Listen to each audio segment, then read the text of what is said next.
கனடால ஒரு lady ஓபனா camera முன்னாடி வந்து கொலை பண்ணலாம்னு மட்டும் ஒரு சட்டம் இருந்துச்சுன்னா நான் முதல்ல ஒரு இந்தியனை தான் கொலை பண்ணுவேன்னு சொல்றேன். It's not politically correct to say it, but if you want to get away with a murder, you kill an Indian because we don't get justice. Too many Indians are in Canada, and I want you to go back. யுஎஸ்ல ரீசெண்டா ஒருத்தர் அங்க இருக்கக்கூடிய ஒரு இந்தியனை பார்த்து நீங்கெல்லாம் எங்க நாட்டுக்கு வேண்டாம், தயவு செய்து எங்க நாட்டை விட்டு வெளியில போங்க, you're all brown people, get out of our country அப்படின்னு ஓப்பனா அவர் முன்னாடி பேசி அதை ரெக்கார்ட் பண்ணி அதை அவரே ட்வீட்டும் போடுறாரு. அவர் போட்ட அந்த ட்வீட்டுக்கு, அந்த ரேசிஸ்ட் ட்வீட்டுக்கு ஆயிரக்கணக்கான பேர் ஆதரவு தெரிவிச்சு சப்போர்ட் பண்ணிருக்காங்க கமெண்ட் செக்ஷன்ல. Why are you in my country? Why are you here? Yeah, why are you in America? I don't like you guys here. Why are these goddamn brown people invading our country?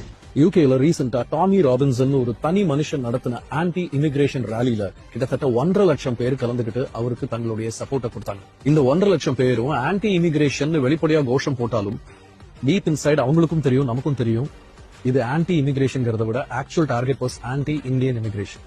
அதே மாதிரி ஆஸ்திரேலியால go back Indians டைரக்டாவே ஒரு protest நடந்துச்சு ரீசெண்டா.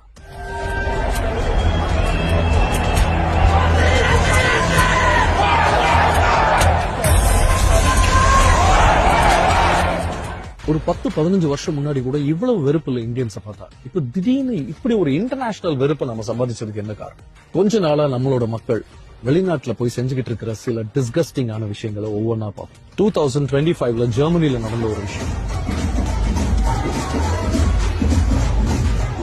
இது பாரிஸ்ல.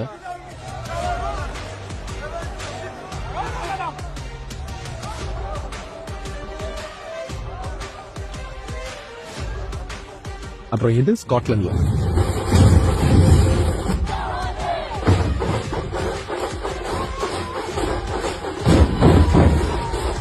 அமைதினா என்னன்னே தெரியாத ஒரு கண்ட்ரியில வாழ்ந்துகிட்டு இருக்கிற நமக்கே இவ்வளவு கோவம் வருதுன்னா, சத்தம்னா என்னன்னே தெரியாத ஒரு கண்ட்ரியில அவன் வாழ்ந்துகிட்டு இருக்கான். எங்க இருந்தோ இந்தியால இருந்து வந்து ஒருத்தன் இந்த மாதிரி வேலைகளை செஞ்சா அவங்களுக்கு அது கோவம் வருமா வராதா? பிரான்ஸ்ல, அதுவும் இந்த பியூட்டிஃபுல் சிட்டி ஆஃப் பாரிஸ்ல தேர் திருவிழால ஆரம்பிச்சு தேங்காய் உடைக்கிற வரைக்கும் ஜாம்னு நடத்தி முடிச்சிருக்கோம். அதுவும் நடு ரோட்ல.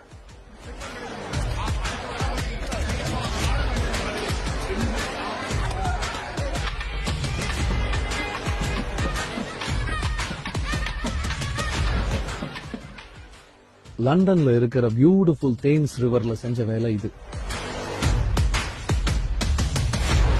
கனடா மாதிரி ஒரு வெல்கமிங் நேஷனை பார்க்கவே முடியாது. ஒரு காலத்துல எந்த கண்ட்ரில இருந்து யார் அகதிகளா வந்தாலும் ஓபன் ஆர்ம்ஸோட வெல்கம் பண்ண ஒரு கண்ட்ரி அது. அங்க போய் நாம என்ன பண்ணிருக்கோம்? போன வருஷம் அங்க மிசிசாகுவா அப்படிங்கிற ஒரு அழகான ஊர்ல 50 அடிக்கு ராமர் சிலை வச்சோம். சரி, ராமர் சிலை வச்சாச்சு, போய் கும்பிட்டுட்டு திரும்பி வர வேண்டியதான்.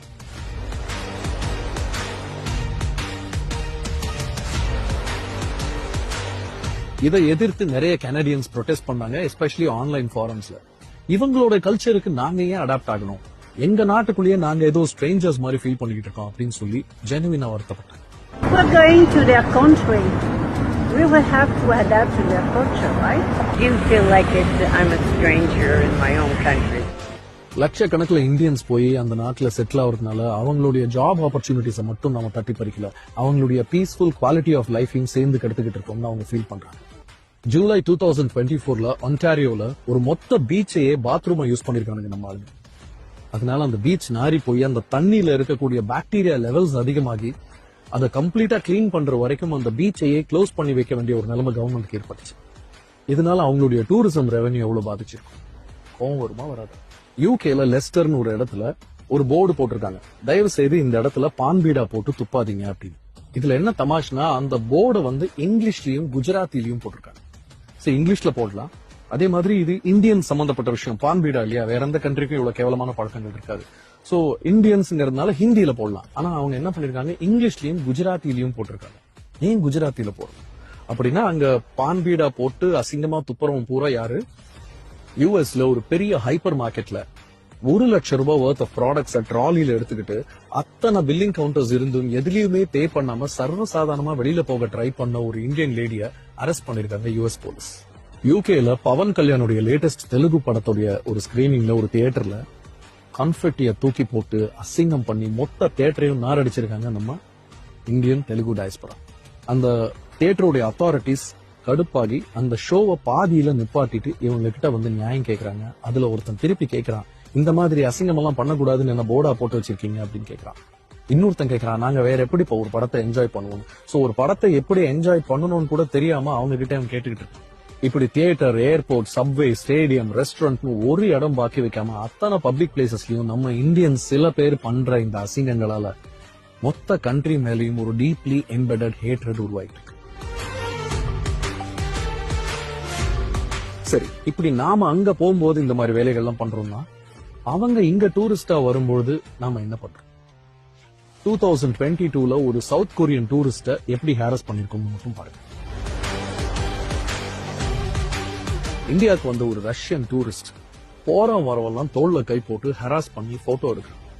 ஃபாரின்ல இருந்து ஒரு லேடி இந்தியாவுக்கு வந்தா அந்த பெண்ணுடைய தோல்ல கை போடலான்னு உங்களுக்கு எல்லாம் யாருடா பர்மிஷன்? ஹோலி செலிப்ரேட் பண்றேங்கிற பேர்ல ஒரு 22 வயசு ஜாப்பனீஸ் பொண்ணுக்கு நம்ம இந்தியன்ஸ் கொடுத்த ஹாரஸ்மெண்ட். இது இல்லாம ஒரு இஸ்ரேலி டூரிஸ்ட் கேங்ரேப் பண்ணிருக்கோம். 2022ல மட்டும் ஃபாரின் டூரிஸ்டுக்கு எகெயின்ஸ்டா நம்ம இந்தியன்ஸ் பண்ண கிரைம்ஸ் 147 கேசஸ். அதுல 25 கேசஸ் பாலியல் பலாத்காரம் கேசஸ். இதெல்லாம் கிரிமினல் அஃபென்ஸ்ல வரக்கூடிய ஹாரஸ்மெண்ட். அந்த லிஸ்ட்லயே வராத ஹாரஸ்மெண்ட் எவ்வளவு பண்ணிக்கிட்டு இருக்கோம். ஒண்ணும் இல்ல, ஒரு ரோட் சைட் ஷாப்பிங் ஏரியால ஒரு ஃபாரினரை பார்த்துட்டா போதும், 5 ரூபாய் பெறாத ஒரு விஷயத்த 5000 ரூபாய்க்கு அவனுக்கு விற்கிறதுக்கு முயற்சி பண்ணுவோம். I'm good. Thank you. 500. How much your sunglasses? I think it's way too much. Very cheap price. 4,500. 4,500. Real. It's way too much expensive. How much? This one, 50 rupees. ஆட்டோல ஏத்துறேன் பேர் வழின்னு அவனை ஆட்டோல ஏத்திக்கிட்டு 1/2 கிலோமீட்டர் சுத்தி காமிச்சிட்டு அதுக்கு ஒரு 5000 ரூபாய் பில்ல போடுவோம். நம்ம ஆட்டோக்காரங்க நம்ம கிட்டே இந்த வேலையை காட்டுவாங்க, அவங்க கிட்ட சொல்லவா வேணும்? இது மாதிரி விஷயமெல்லாம் இன்னைக்கு ரொம்ப வேகமா உலகம் பூரா பரவிட்டு இருக்கு, தேங்க்ஸ் டு சோஷியல் மீடியா. நாம ஒரு நாட்டுல செய்யற அசிங்கம் அந்த அசிங்கத்தை செஞ்சு முடிக்கிறதுக்குள்ள 9 நாடுகளுக்கு பரவிக்கிட்டு இருக்கு. இதனால உலகம் பூரா இருக்கக்கூடிய மொத்த இந்தியன் டயஸ்பராவுடைய இமேஜும் எம்பாரஸ்மெண்ட்டுக்கு உள்ளாகிட்டு இருக்கு. அப்படிங்கிற ஒரு அடிப்படை அறிவு கூட இல்லாம போனதுதான் இதுக்கு காரணம். சாஃப்ட் பவர்னு சொல்லக்கூடிய நம்மளுடைய இயல், இசை, நாடகம், நாட்டியம், உணவு, ஆயுர்வேதம், ஸ்போர்ட்ஸ், இப்படி எல்லாத்தையும் எந்த அளவுக்கு ஒரு காலத்துல ரொம்ப அழகா உலகம் பூரா கல்ச்சரல் எக்ஸ்போர்ட் பண்ணிட்டு இருந்தோமோ இன்னைக்கு அந்த அளவுக்கு நாம நம்மளுடைய ரவுடிசம் எக்ஸ்போர்ட் பண்ணிட்டு இருக்கோம். இன்னைக்கு இந்தியான்னு சொன்னாலே பல தேச மக்களுக்கு ஞாபகம் வருது நம்மளோட இந்த ஃபில்தி பிஹேவியர்.